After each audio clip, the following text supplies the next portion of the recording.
샬롬. 삼국지 9권 11번째. 공명은 날래 군사 1,000명을 뽑아 그 나무로 깎은 짐승들을 몰게 하고 먼저 그 뱃속에다 배겨 자루에 불이 잘 붙는 물건들을 집어넣게 했다. 그리고 다시 수레 속에 감추게 한 뒤에 다음 날이 되기를 기다렸다. 다음 날 공명은 대군을 휘몰아 은갱동 앞으로 나갔다. 촉군이 동구 앞에 진세를 벌이는 걸 만병들이 맹획에게 뛰어들어가 알렸다. 목록 대왕이란 자는 전날의 승리로 간이 한껏 부풀어 있었다. 스스로 적이 없음을 자랑하다가 그 소리를 듣자 얼른 맹획과 함께 은갱동을 나왔다. 공명은 윤건의 깃털 부채를 들고 검은 도복 차림으로 수레에 앉아 있었다. 촉군 앞머리에서 그런 공명을 본 맹획은 공명을 손가락질하며 목록 대왕에게 말했다. 저기 저 수레 위에 앉은 자가 바로 제갈랑이요. 만약 이번에 저 사람을 사로잡을 수 있다면 큰일은 이미 다 풀린 것이나 다름없을 것입니다. 그 말을 들은 목록 대왕은 또 전날처럼 주문을 외며 종을 흔들기 시작했다. 금세 미친 듯한 바람이 일며 사나운 짐승들이 튀어나왔다. 그걸 보고 있던 공명이 가만히 부채를 들어 한번 휘저었다. 그러자 그때껏 족진을 향해 미친 듯 불어제치던 바람은 이내 방향을 바꾸어 거꾸로 만병들을 휩쓸었다. 이에 촉진에서는 다시 나무로 깎아 만든 짐승들이 끌려 나왔다. 모양이 크고 무시무시할 뿐만이 아니라 입과 고르는 불과 연기까지 내뿜고 있었다. 목록 대왕이 풀이 죽은 진짜 짐승들은 그런 촉진의 가짜 짐승들을 보자 깜짝 놀랐다.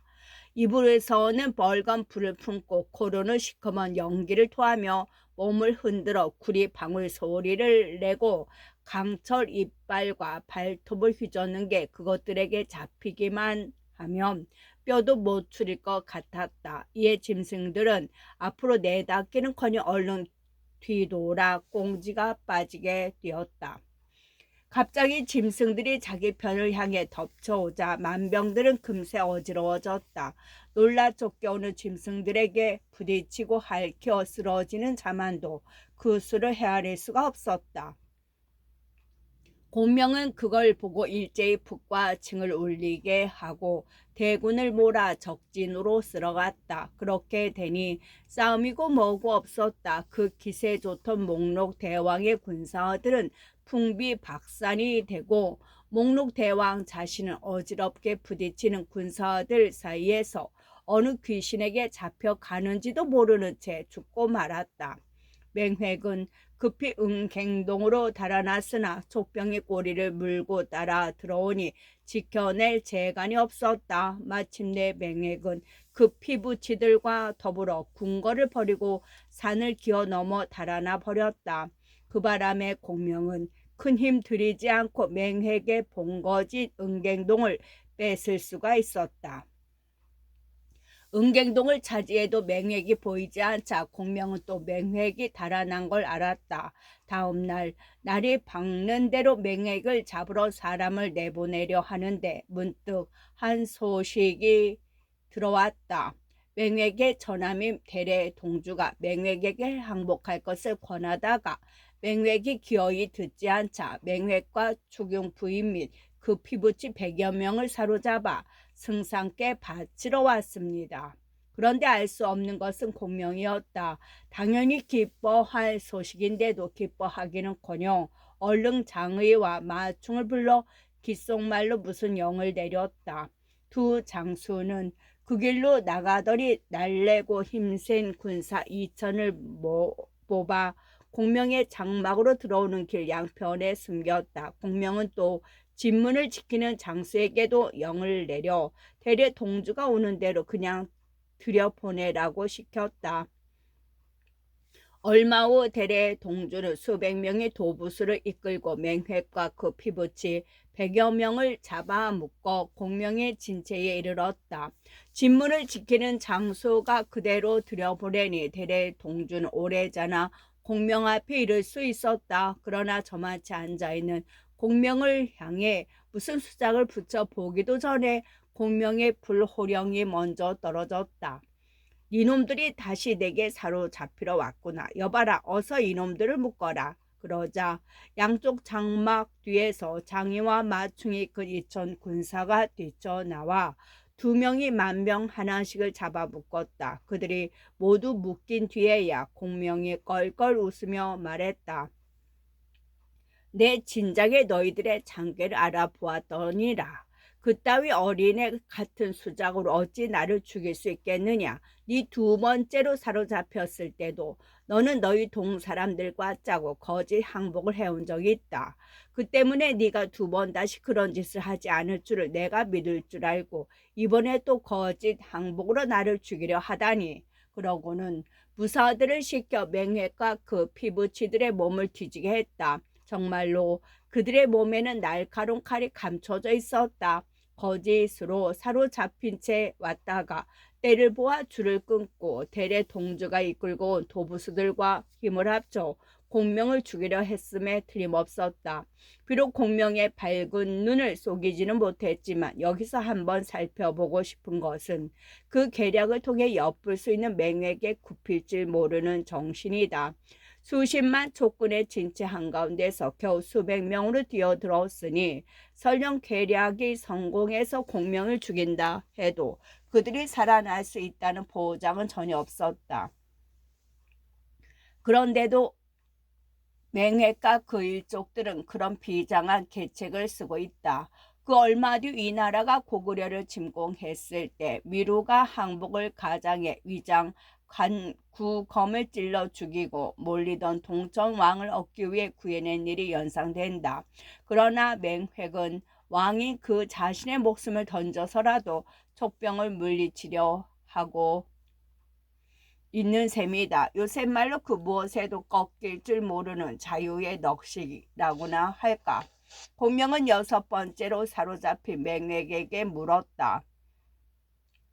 너는 전에 말하기를 너의 근거진 은갱동에서 사로잡히면 그때는 내게 마음으로 항복하겠다고 말했다. 그런데 이제 이렇게 사로잡혔으니 어떻게 하겠느냐. 맹에게 이를 갈며 한스러워했다. 이번 일은 우리가 제 발로 죽으러 걸어 들어온 것이지 당신이 재주가 좋아 나를 사로잡은 것은 아니오.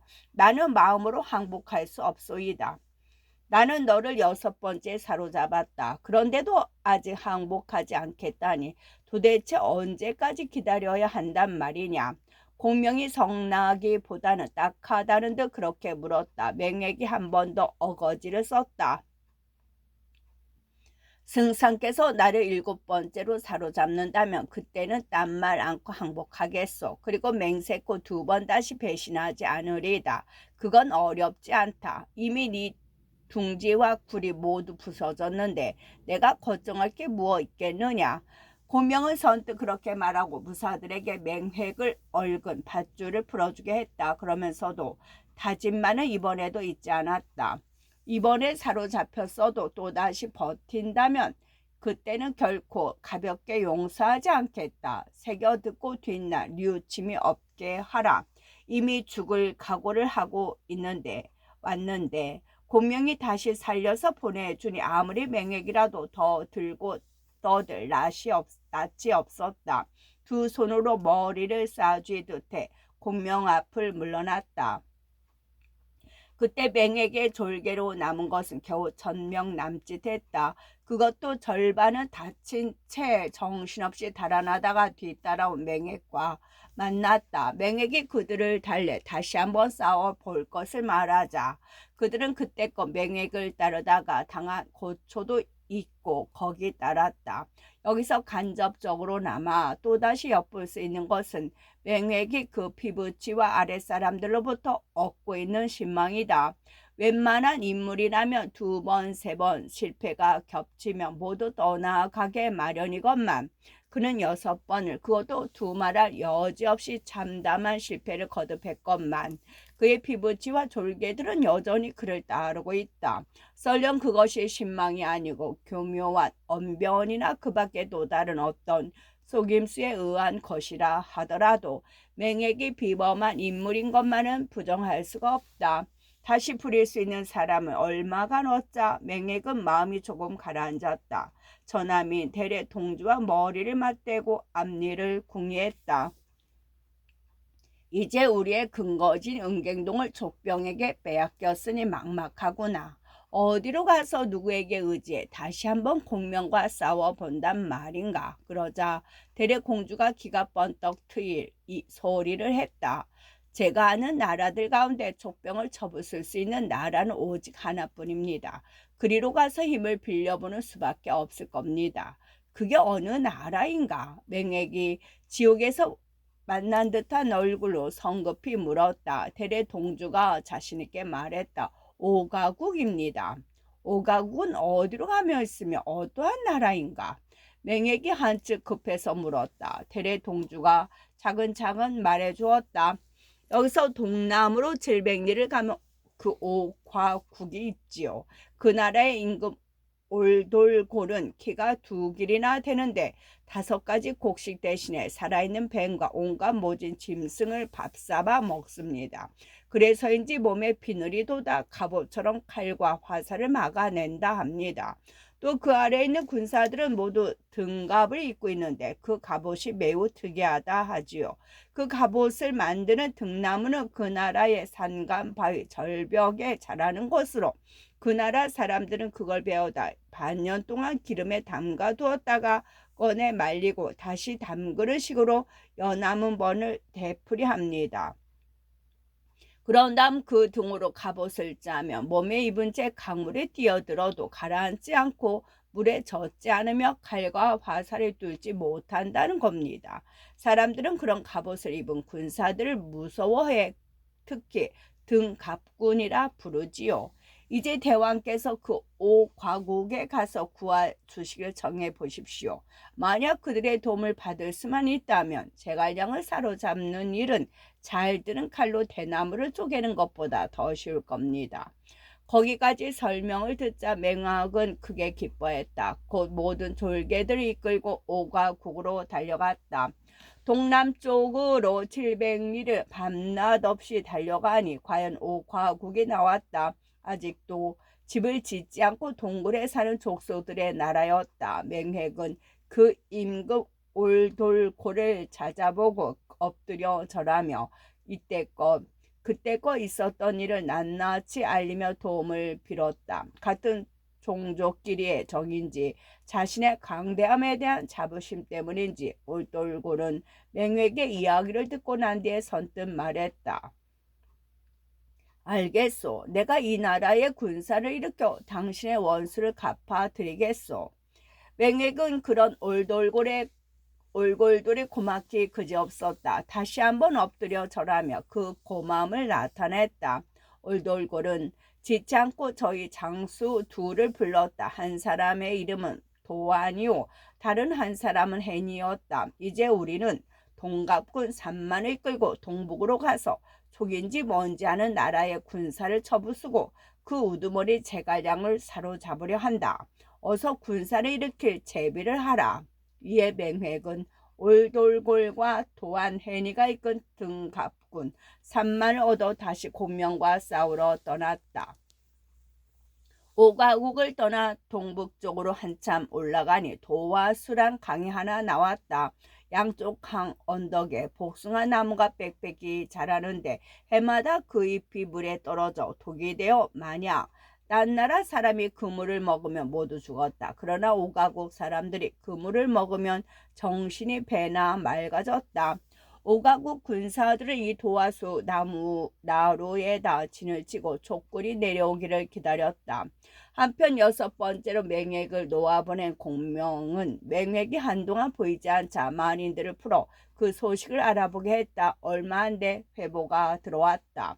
맹획은 오가국 임금에게 도움을 청해 3만 등갑군을 얻어왔습니다. 지금 도화수 나루에 진치고 있어요. 뿐만 아니라 맹획은 각 지방의 만명들을 다시 긁어모아 그들과 힘을 합쳐 우리에게 맞서려 하는 바 그 세력 또한 만만치 않습니다. 그러나 공명은 조금도 걱정하는 필요 없이 대군을 몰아 남으로 내려갔다. 곧바로 도화수가에 이른 뒤에 강 건너 만병들을 바라보니 사람의 형상 같지가 않았다. 더럽고 못생기기가 목록 대왕의 졸개들에 비할 바가 아니었다. 복숭아 잎이 떠 흐르는 강물도 외사롭지 않아 보였다. 지난번 동룡동에서 독 있는 샘물에 애를 먹은 적 있는 공명은 그곳 토박이 주민 하나를 찾아오게 해 물었다. 이 물이 어찌 예사롭지 않게 보인다. 아는 대로 말하라. 지금 한창 복숭아잎이 강물에 떨어지는 때입니다. 오가국 사람이 아니면 이 물을 마셔서는 아니 됩니다.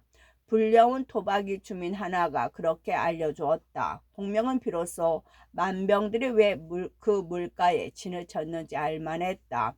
군사들을 물가에서 오리쯤 뒤로 물려라. 거기다가 진체를 데리고 싸울 채비를 하라. 공명은 그렇게 영을 내리고 위원으로 하여금 그 진체를 맡아 지키게 했다. 다음 날이 되었다. 오가구 임금은 한때의 등갑군을 이끌고 강문을 건너 촉군에게 덤볐다. 하늘과 땅을 뒤흔드는 듯한 북소리, 징소리에 적이 온 줄 안 위원도 군사를 이끌고 진체를 나가 그들을 맞았다.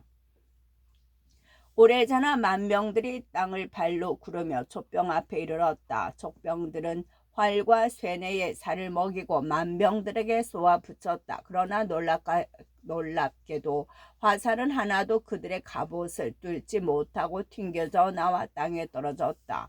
놀라운 일은 그뿐이 아니었다. 이윽고 적이 다가와 칼로 베고 창으로 찔렀지만 도무지 그 괴상한 갑옷을 뚫을 길이 없었다.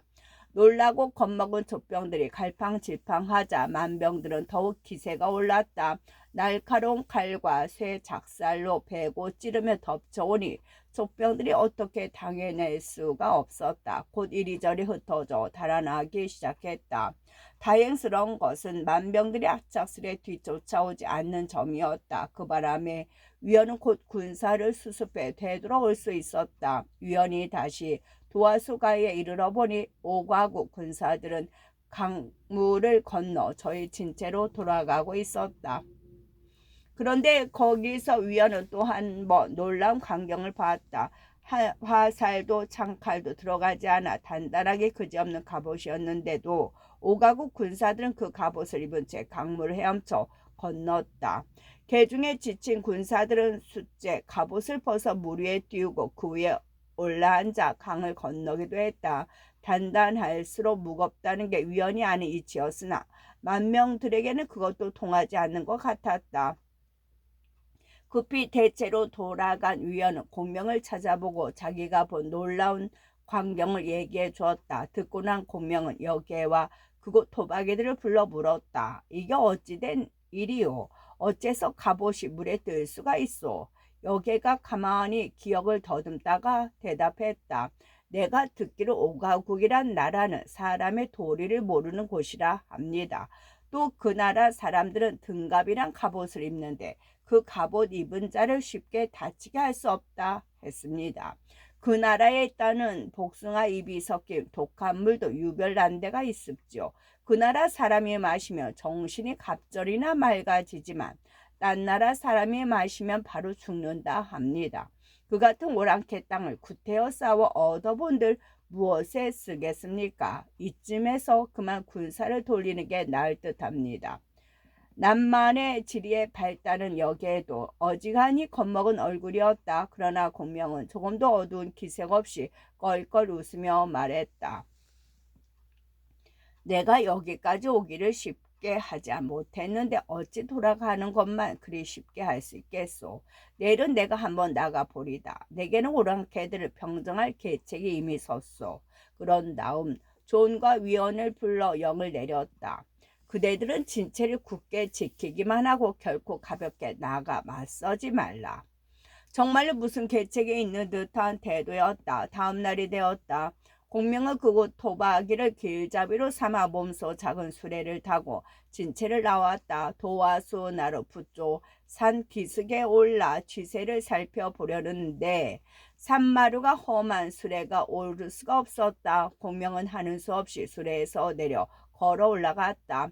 한 산 꼭대기에 이르니 그 아래 골짜기 하나가 보이는데 꼭 긴 뱀 같았다. 양쪽으로 깎아 지른 듯한 절벽이 섰고 나무 한 그루 풀 한 폭이 없는 그 골짜기 가운데로 한 줄기 큰 길이 나 있었다. 저 골짜기는 이름이 무엇인가? 공명이 길잡이로 데려간 토박이에게 물었다. 그 토박이가 아는 대로 대답했다.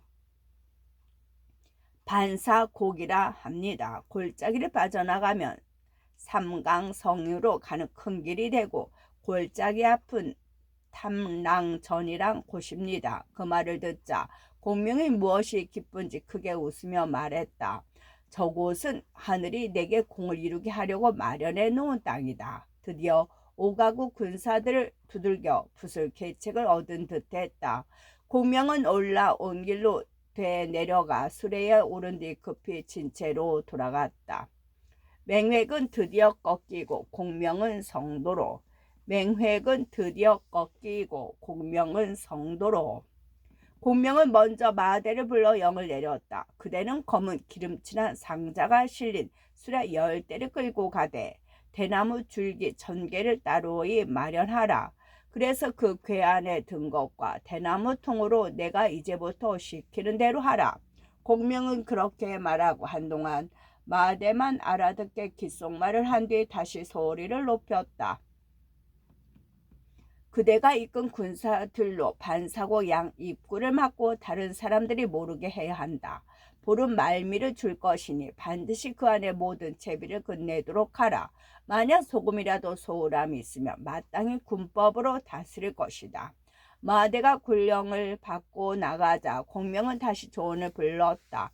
장군은 반사곡 뒤 삼강성으로 가는 큰 길 입새를 지키도록 거기 소용되는 물건은 오늘 안으로 모두 갖추어야 하오.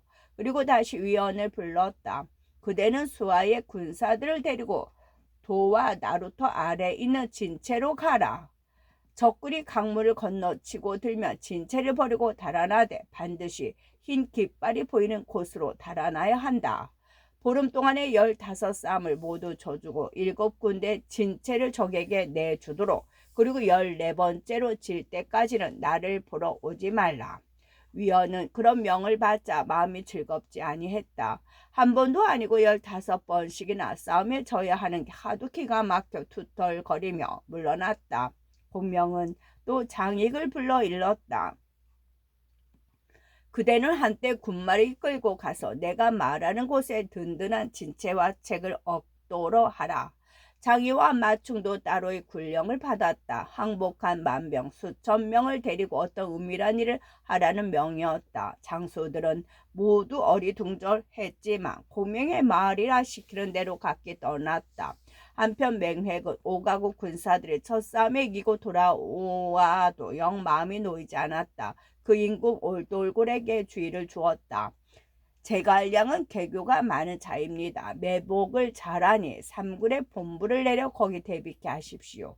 앞으로 촉군과 싸우다가 산골짜기가 나오고 나무와 숲이 짙으면 결코 가볍게 나아가서는 아니 됩니다. 올돌골도 그렇게 앞뒤가 막힌 사람은 아니었다. 수굿하게 맹획의 말을 받아들였다.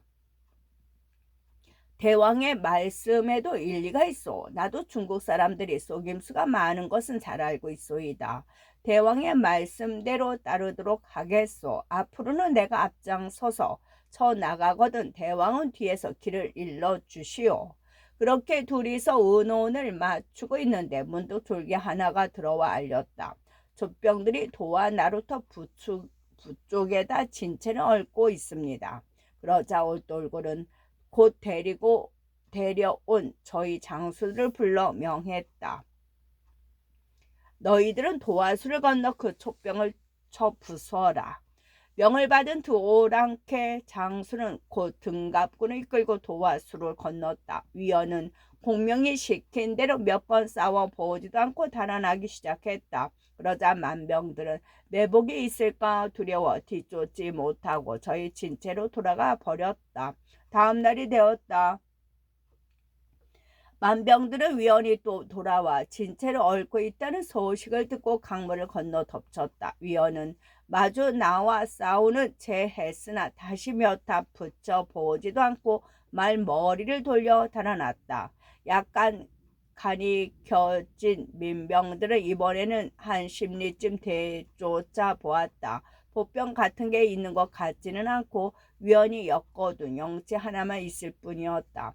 다음 날이 되었다. 두 오랑캐 장수는 저희 임금 올돌골에게 자신들이 두 눈으로 본 걸 아뢰었다. 올돌골은 믿을 수가 없어 그날은 스스로 군사를 이끌고 나가 보았다. 위원은 올돌골과 한바탕 싸운 뒤 전날처럼 또 달아나기 시작했다. 족병들도 갑옷과 창을 버리고 그 뒤를 따랐다. 위원이 한참 가다 보니 정말로 흰 깃발이 저만큼 보였다. 급히 그 깃발 있는 데로 가보니 거기에는 영체가 하나 얽어져 있었다. 위원은 다시 그곳에 자리 잡았다. 얼마 후 올돌골이 등갑군을 이끌고 거기까지 뒤쫓아왔다. 위원은 선뜻 그 새로운 진체마저 내어주고 군사들과 함께 또다시 달아났다. 다음 날이 되었다. 전날 촉군에게 진체 하나를 빼서 기세가 오를 대로 오는 만병들은 다시 촉군을 뒤쫓기 시작했다. 달아나던 위원이 뒤돌아서서 싸웠으나 역시 새 합을 넘기지 않았다. 져서 쫓기는 채 흰 깃발이 꽂힌 곳을 바라보며 달아났다.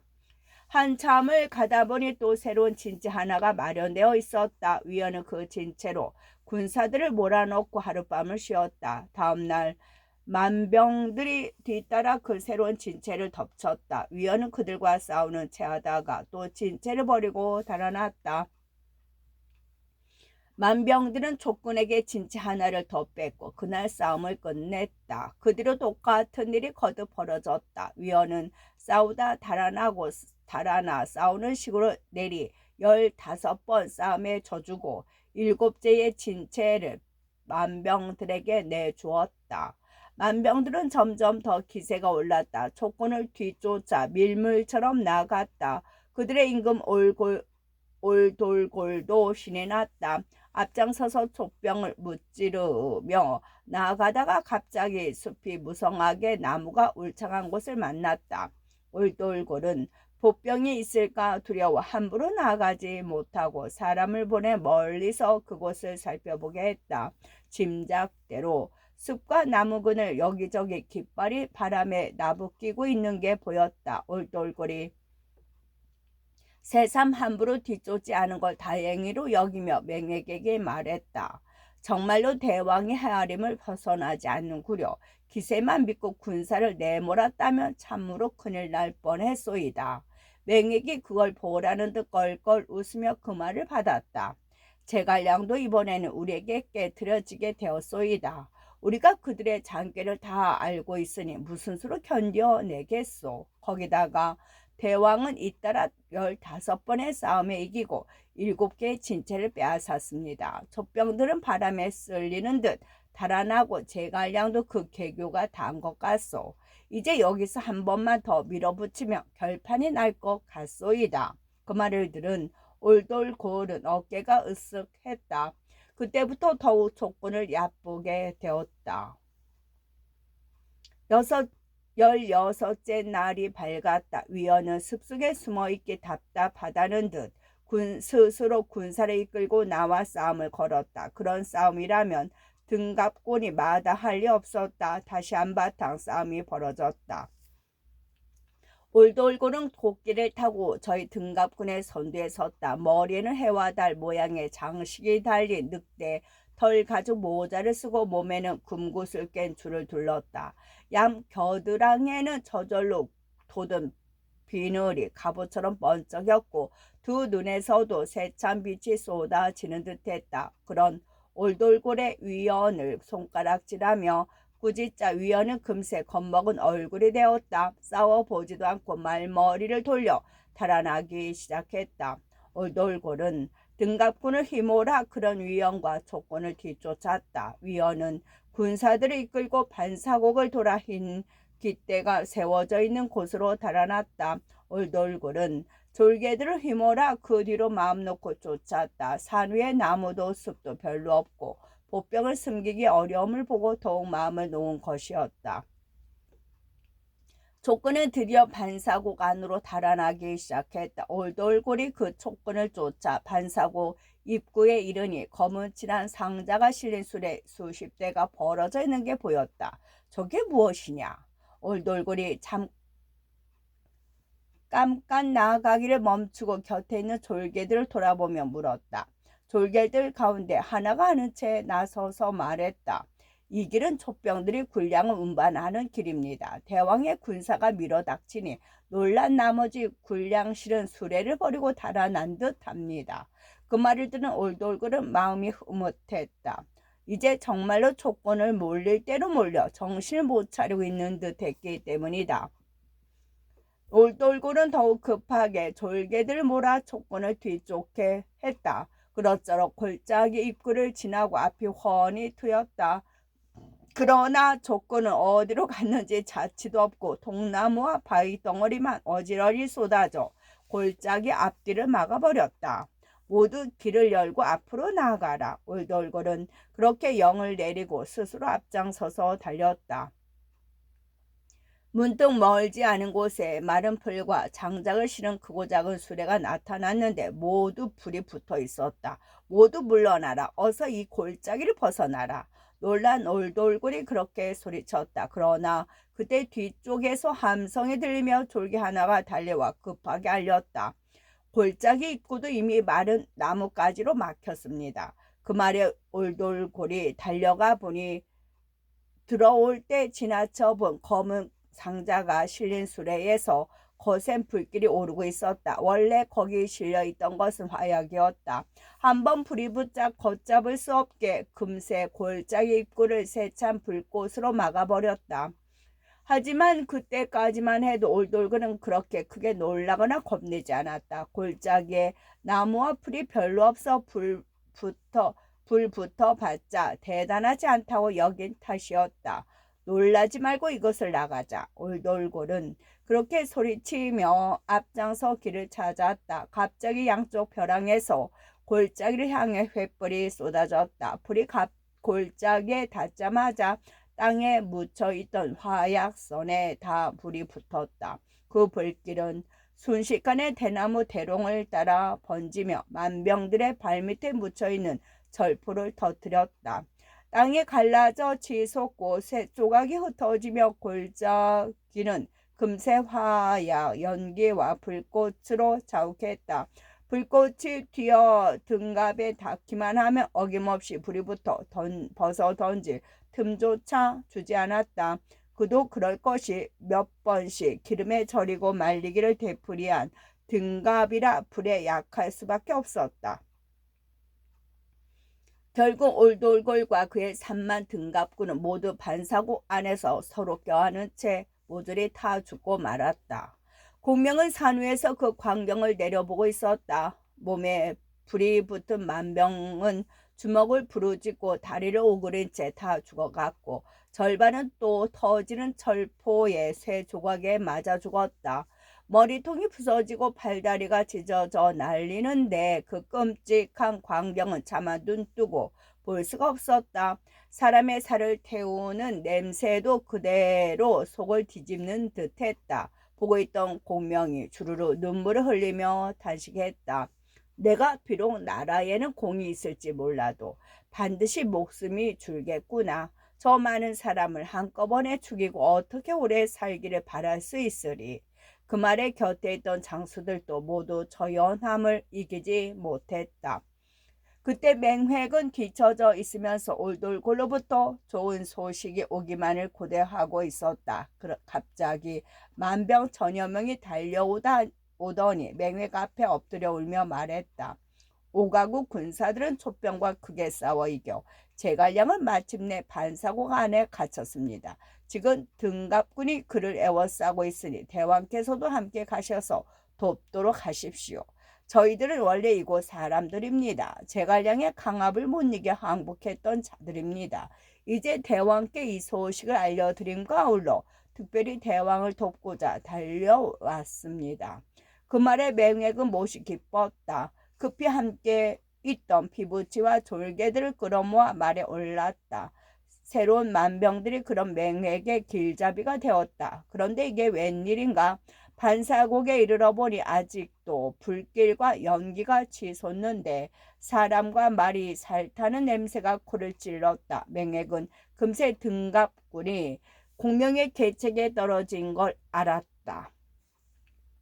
얼른 군사를 물리려는데 갑자기